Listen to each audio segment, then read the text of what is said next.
আজ আমি তোমাদের সঙ্গে শেয়ার করতে চলেছি একদম ঘরোয়া আর প্রিয় একটি রেসিপি, আলু দিয়ে কাতলা মাছের ঝোল। মাছের ঝোল তো আমরা অনেক রকমভাবে খেয়ে থাকি, একবার এই পদ্ধতিতে বানিয়ে দেখবে, দুর্দান্ত লাগবে।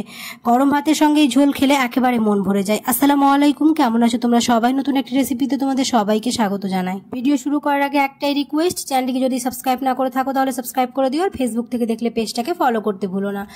এখানে আমি কাতলা মাছ নিয়েছি, মাছগুলোকে খুব ভালো করে ধুয়ে নিয়ে এবার এটাকে ম্যারিনেট করে রাখবো। তার জন্য দিয়ে দিলাম হচ্ছে হলুদ গুঁড়ো, লবণ আর সর্ষের তেল দিয়ে খুব ভালো করে মেখে প্রায় 5 মিনিটের মতো রেস্টে রেখে দেব।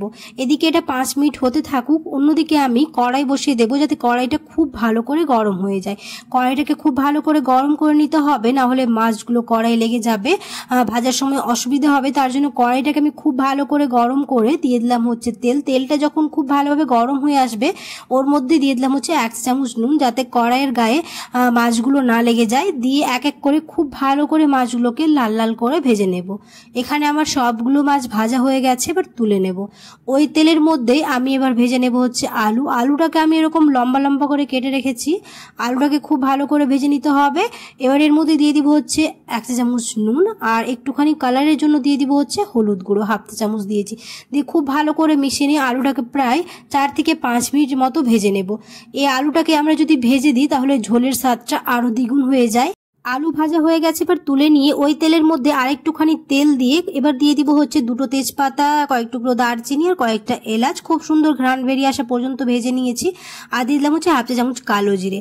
এবার দিয়ে দিব হচ্ছে আদা গ্রেট করে রেখেছি, তোমরা চাইলে কুচি কুচি করেও দিতে পারো। দিয়ে খুব ভালো করে ভেজে নিয়ে এবার দিয়ে দিব হচ্ছে পেঁয়াজ আর রসুন, আমি একসাথে বেটে রেখেছি সেটাই দিয়ে দিলাম। খুব ভালো করে মিশিয়ে নিয়ে এবার দিয়ে দিব হচ্ছে স্বাদ অনুযায়ী নুন, 1/2 চামচ হলুদ গুঁড়ো, 1/2 চামচ ভাজা জিরে গুঁড়ো, 1/2 চামচ ধনে গুঁড়ো, আর 1/2 চামচ দিয়েছি হচ্ছে লঙ্কা গুঁড়ো। তোমরা চাইলে এখানে শুকনো লঙ্কা বেটেও ব্যবহার করতে পারো, তবে আমি এখানে গুঁড়ো দিয়েছি। আর দিয়ে দিলাম হচ্ছে 1 চামচ কাশ্মীরি মরিচের গুঁড়ো, তাহলে কালারটা খুব ভালো আসবে। দিয়ে ভালো করে মিশিয়ে নিয়ে 2 মিনিটের মতো কষিয়ে নেব। খুব ভালো করে আমি এটা কষিয়ে নিয়েছি। এবার দিয়ে দিব যে টমেটো পেস্ট, আমি এখানে 3টে টমেটো নিয়েছিলাম। খুব ভালো করে মিশিয়ে নিয়ে কিছুক্ষণ কষিয়ে নেব, যতক্ষণ না মশলা থেকে তেল ছেড়ে আসে, টমেটোর কাঁচা গন্ধটা চলে যায়। এখানে আমি 2 থেকে 3 মিনিট খুব ভালো করে কষিয়ে নিয়েছি। ভেজে রাখা আলু দিয়ে আবারও 2 মিনিটের মতো খুব ভালো করে সবকিছু কষিয়ে নেব। এখানে আমি প্রায় 2 থেকে 3 মিনিটের মতো কষে নিয়েছি। এবার ঝোলের জন্য জল দিয়ে দেব। জল দেওয়ার পরে ঢাকনা চাপা দিয়ে কিছুক্ষণ ফুটিয়ে নেব।